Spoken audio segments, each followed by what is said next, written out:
Doňyp gelipdir bolyn, aýaly gapyny açypdy. Hak içi bölen. Kim bilen içdiň diýip. Çary bilen. Näçe süýş içdiň? 3. Ana ýeriň ýalykly. Geçen hak içi bölen. Erteli gap kakırıptır, açtı ayağı, açtı eğer emedekler geliyor diye. Bugün kim bilen içtin deyip, çağrı bilen. Näçe süýş içtin? 3. Düýneme çağrı bilen 3 süýş içtim deyip ýörak geldin.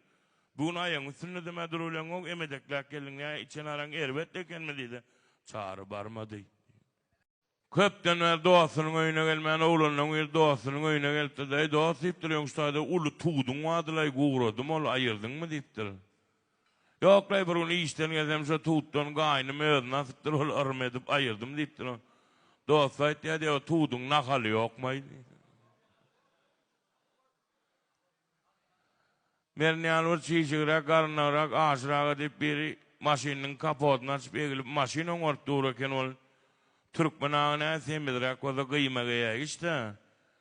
Egilse sırt açılıp duranlar da iyiden oğlanla uyur gelip Salamu aleyküm aşırağı iyiden de bir cayrık var şuna nasıl tüykürsem olur mu deyiptir. Aşırağı diye tüykür verneyim ağdın çaykadan önünde kırandan malmalı. Yol etenli halife Hedret çağrı halife vur toydu. Oğudan gelin aydıptır. Oğudan gelin hemmemedim dinleyen aydınmalı. Beykten aydınmalı, beyik aydım da ol Hedret çağrı halifamın öz dilini aydayıptır da peslecikten. Aydık kutarıptır, olun oğlunla veri. Ay Hedret hakkı oğudan geline, gova aytmadın aydayıptır. Hedret çağrı aydiya, men aydiyan geldim, men baydak gelin erli. Giyce yatırka oğlunla veri düşürüp, ikinci ayalının altını kıygır ayıptır da düşünün. Oluyor. Ol çıkama o deyip, ol ayal tızırıp duramını. Oho, kim oluyor, ne ol çıkadı? Ay hele denem giyeceğim, ola düşürüp yapıyordun ödeyen, oğlu diyen mamaydı. Anırsın vakti yatıptır, yerden turup, hani işe gitmek kakır, kofi çelo deydi, oğluyordan işte. Gün örtan abiyede gel, bana ıssıyıl burada diyelle deydi, oğul çıkandan iyi deyip, kocalık bulaşıp var ya diye vurgaylı. Doğasını vurun veriptir, ay şunu ya yağday deydi. Ya doğasını alad etmesene deyiptir. Ana pişeği mudlot deyiptir. Bir yerini al gittiyen adına oğlu dakyan. Gün örtan yatan da kıygır, akşam yatan da kıygır. Kime kıygır yan deyse pişeğe diye aymelo deyiptir. Bir de pişik gülen kıymırla yapıyoruz deyiptir. Ulan maakça birini al kaydı bu oğlu ama o oğul çıkı ama o deyip naharla yapıyor diye. Buraya girin bundan sonra yankı pişik veren doğası can ediptir. Doğası ne el yağdaylar govay hudaya şükür.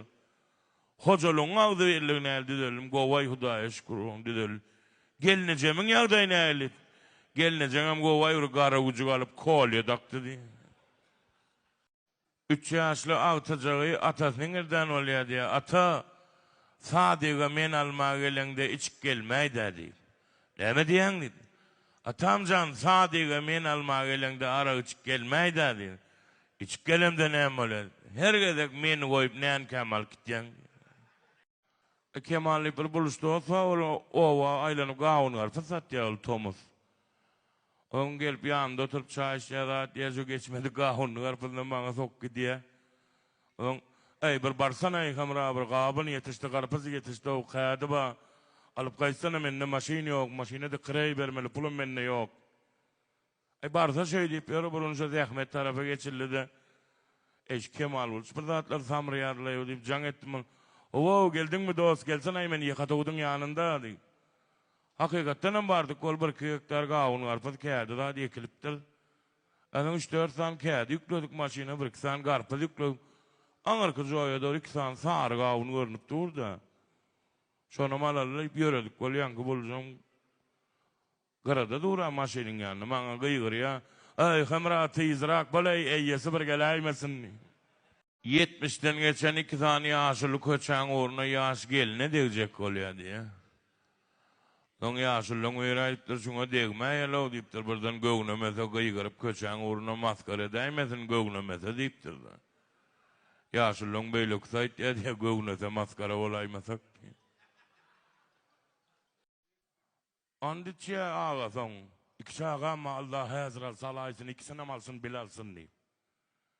Kemal dedim ağam Mehmet and içip durlay çağızından geçip durlay dedim. Ay heleynin izinde gelenlay. Bir aydımçı toya varıp aydım noktaya iyi bir çuvatır diye de ol toya yesi gelip inim bir mereke dağa manka 5 duruştur aydım ayt bere deyiptir ol. Yanka aydımçı merdivan tapağım deyiptir. Ne mi dedi? Ay men cay toyda cayın üstüne diyen aydım deyip. Ya onayım şu oturan yerine mol ya oturan yerine aydı ver dedi. Yok merdivan tapağım men cay toyda cayın üstüne diyen dedi. Oturanla uyray diye inim sünnet toyda nirde ayt diyen diye. Çopanın boşuna perişte geliptirdi. Mahallemden sonra çok deyiptirdi. Sonra deyiptirdi. Koyundan sonra attır çopanın arşı kaydı. Am seyrediyem dedi. Ay yok o otlu yerlerde bak ya. Seyrediye kovu çopanla ne eraziliğim yok deyiptir. Onun için iti geliptirem. İtinden sonra attır. Ne seyrediyem çopanın arşı kaydı. Am dedi. Yok kovu seyrediye. Benim bileceğim anı okken ağzı bileceği aşağı pörsüp durur, perişte seyret durur. Anırdı çopanın kırrı sur diyene. Çopana diye kırrı da gepliye yani yalan çırak diye.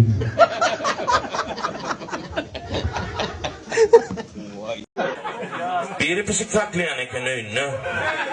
Pişik ayağla kovur ya erem yığılen ya. Ayağından kork ya. Pişik ete unutmuyor diye seni yoklar diye.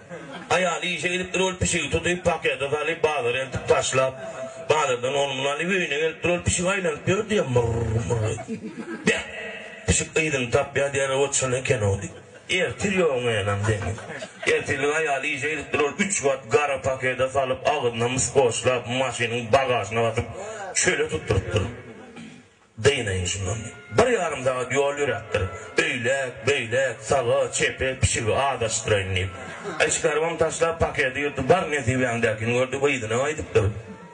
İyidine yarım saat yol yürüp ayağına can ediptir. Öydemeysen, oğu, pişik vardı mı? Oğu, ben şuna oturup ben iyiydim tapamam.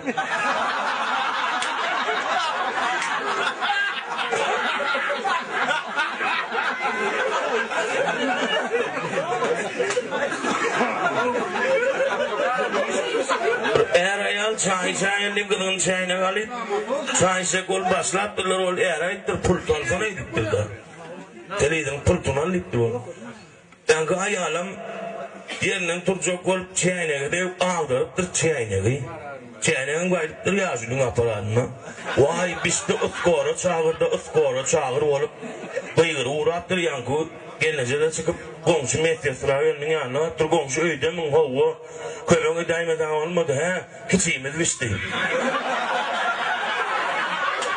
ay yankı çemedanlar geliptir o zerifte yaşıl yatıl deneyemi diyeceğinden utanım çekide çalayın soğuşları bitirdik gidiptir böyle hep deden son yankı medyasına önünün komşundan da uğrattır ne el gelince kovumu küçüğünüz kovuluşuyan bir hava düğünden vergi yerim çıkıma yarıyor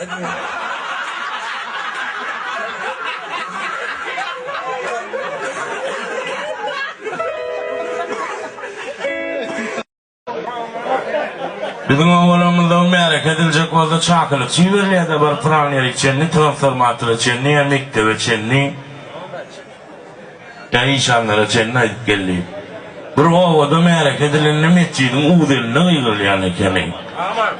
Misal için pikir verin Cemşi dağı ertir oğlunu yürüye oğlu keçi barmanlar. Pikir verin ovadaşlar Cemşi dağı oğlunu yürüye oğlu keçi barmanlar deyip. Şöyle ovada geçen Thomas Yerbet onun yargıdığın valla. Şöyle usta çağırdı biri bunun yargıdığın valla maşini giyeceğim ortur da. İyiden cahan yazdırıptır ol metçit bıyırıptır. Pikir verin ovadaşlar usta çağırıyor oğlu öyle üçte çıkar yalar diye. Pikir verin ovadaşlar usta çağırıyor oğlu öyle üçte çıkar yalar diye. Usta çağırım garajından çıkıp pikirleniyor, ovada öğrenilen başka usta çağrı hakkı yok diye. Ben bu ne ayrı olaydı? Baktırdı şu metçitte gepleyen yani, ineyim ben şu usta çağrı değil yani ölüm yok. Değilim ben, bana onun da yanlışlık oldu deyip ayıp deyiptir. Ne etmeliyim dedi o metçitte gepleyen aydı. Ağam hiç da deyip olmayan sen üçe tayyar olayım.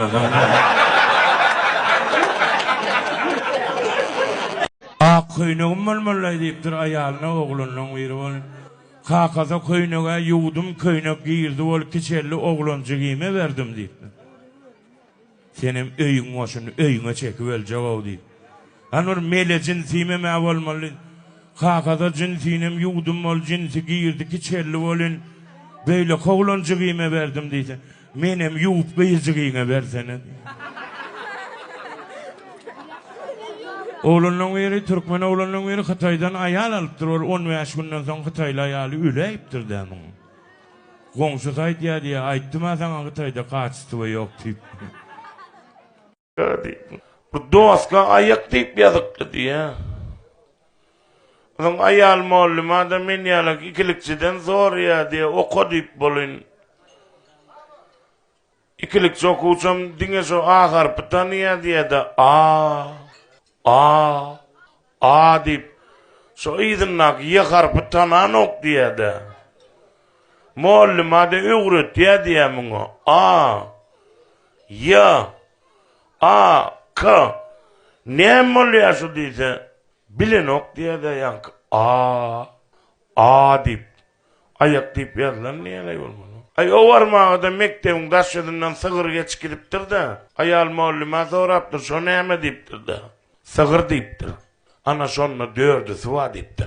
Menne de 2 suwa deyiptir. Doska da şu zat yazılan näme deyip yazılan ise emjekdi. Biriden öýünden çykyp da maşyny tepirip durarken ol ayalam çykyp da nirek var ýaň deyipdir da. Ay bu undyn şunu deyipdir. Krey kimine de pulvor çilim pulvor. Ayala deyipdir şun sadigam yok deyipdir. Oğluna malkit deyipdir. 4 yaş oğlunam yükleptir. Atalı oğul gidipdirler. Uzuk gün aylanıp gün yaşıp şunu yalı vakti karankılık vakti gelipdirler. Onun ayalı zoraptır yank oğlunun. O nirek ettiniz kakan ulen deyipdir. Ece deyipdir.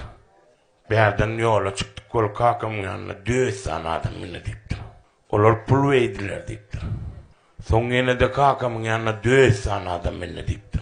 Olarım pul verdiler deyipdir. Son kakamın yanına ece deyipdir. O iskenece minne o deyipdir. Olar kanalın kıyasına vardılar deyipdir kanalın kıyasına. O oğlum deyipdir olun. Kakama meşin çıkaydı o iskenece de işin çıkaydı deyipdir. Oğlum bular kanalası o düştü mü deyse.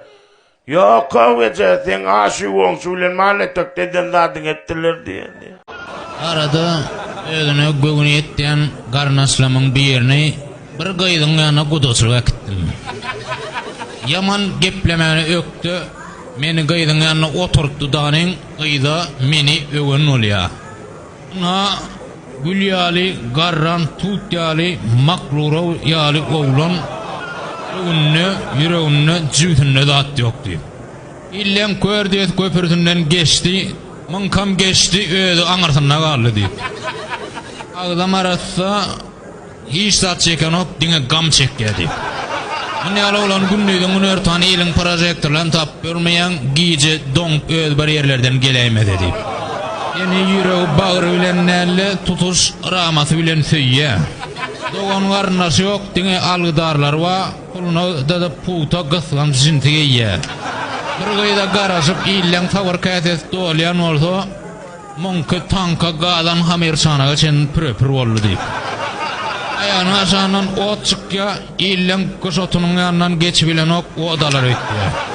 Ula uğrundan galtagam yok. 7 kat yerde 8 kat asmanın hiç etajlarına senyal gohalan yok.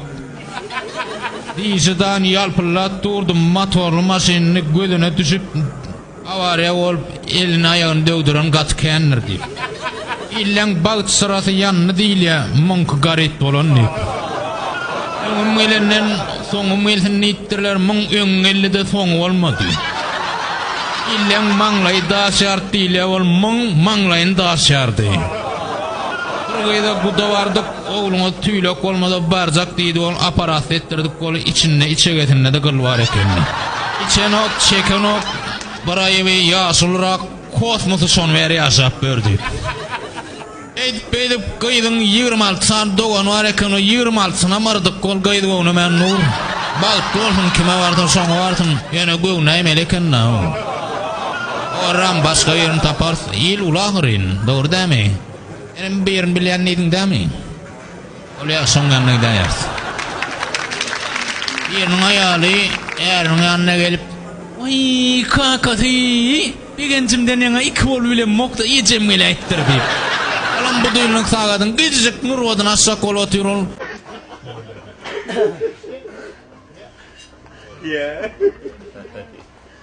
Beherdenin hakimi Nohrun arçının çağırıp üstüne koyuyordu. 7 sanadan bu yolu nasıl nekken? Bir yılın doğanında. Adamının hepsini özmez ya. Arçın ortasından çare olan yok mu diye kıyıklı uğrat diyordu. Yekederden özüne sadece külüm çıkarını. Ay Nohr'a var diye. Emme kapağı var, yüzünüz olmasın öyle dedi. Şimem ayrıldı. Özünüz açsanızdan enengisi geldi. Aylandı. Onun berdenin bakarlarının sıkırılmaya varttırıldı. Neden mağa yüpü eten ok diyordu. Magazine var, neydi de yüp berekledi. Magazine de kadar ne tutturdu? Yine bir de yüp bereklediydi. Yüpe yok ağam diye sattırman kadar ne ettiler diye. Yönüne uksusa var diye.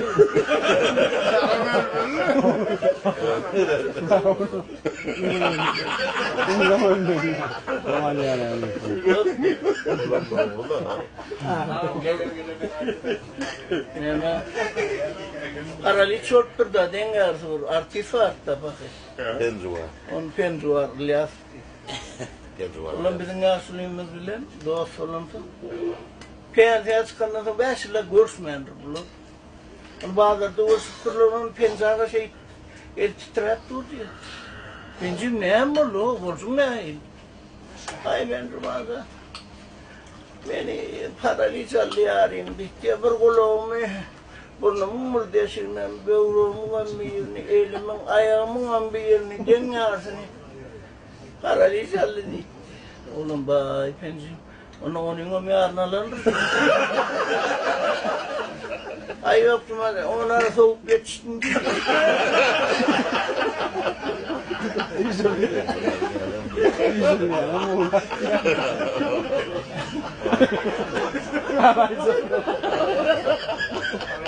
Umayyan Murat'la geçen önkü yıllemezdi de. Havada. Sonrasına yazığın çerme pasalcı şey besliyor onun içinden bir kıyıyor diye. Uyurayu.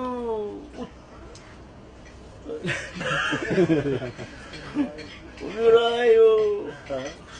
Kömeği içe, pamağı içe. Orçurluyor diye de. Bulan var, onu alıverecek mi? Öyle karardı.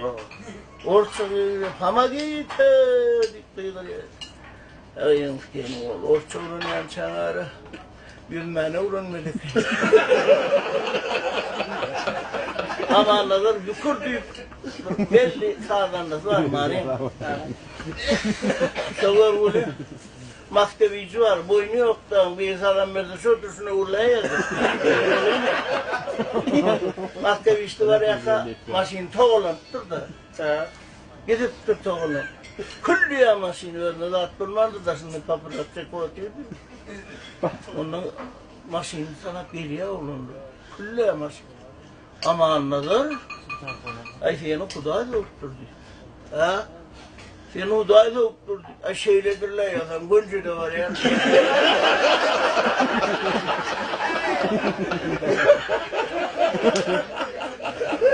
So, maşinler çıklayacakmayacak, pul vermeyecek bu. Maskevicinin aşağına, şey mi zaten da? Maskevicinin aşağının kumuna yeriyor diye. Öyle geçti. Beceren adam Allah vermeni öldüm beceren diye açar bilen diye ayladı onu niye yağ döküldü diye de yürüyor. Elini söyle diye vurgulu. Bir de çık paraya var aman öyle sevmedi. Balakından tanıydın ki. Triyapka çıkardı sana döküldü dik. Vay, gölde duvarlıktı mı triyapka, niye lan gitaydı triyapka yok. Ondan sonra bir de bir yılın aşağına yürüyemde triyapkamızı alıp giriyor.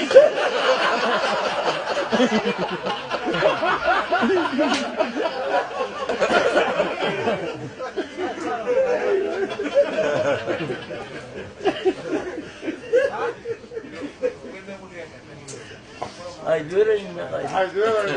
Haydi ya, nasıl yaptın? Ben şöyle. Birinin